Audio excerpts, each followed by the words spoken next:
The Deacons for Defense and Justice was a self-defense organization founded in 1964 in Jonesboro, Louisiana, during the Civil Rights Movement. Unlike many other civil rights groups that embrace nonviolent resistance, the Deacons took a different approach, arming themselves to protect civil rights activists and Black communities from violent attacks by white supremacist groups like the Ku Klux Klan, KKK. The Deacons emerged as a response to the brutality that civil rights activists faced in the South. Many activists, including members of the Congress of Racial Equality, CORE, and the Student Nonviolent Coordinating Committee, SNCC, were harassed, beaten, and even killed for their work in voter registration and desegregation efforts.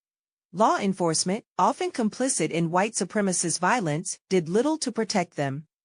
A group of Black men in Jonesboro, Louisiana, many of them veterans, decided that they would no longer stand by while their communities were terrorized. They legally armed themselves and organized to provide protection for civil rights workers and Black residents.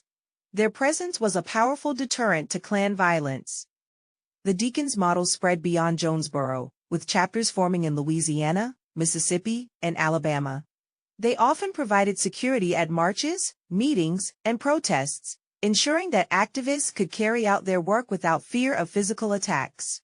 Their willingness to meet violence with self-defense challenged the notion that the civil rights movement was solely nonviolent. One of their most notable contributions was in Bogalusa, Louisiana, where the local chapter played a critical role in protecting civil rights activists facing extreme Klan violence. In many cases, their presence forced law enforcement to act more fairly, as authorities could no longer ignore or allow attacks on activists without risking retaliation. The Deacons did not seek out violence but believed in the right to self-defense.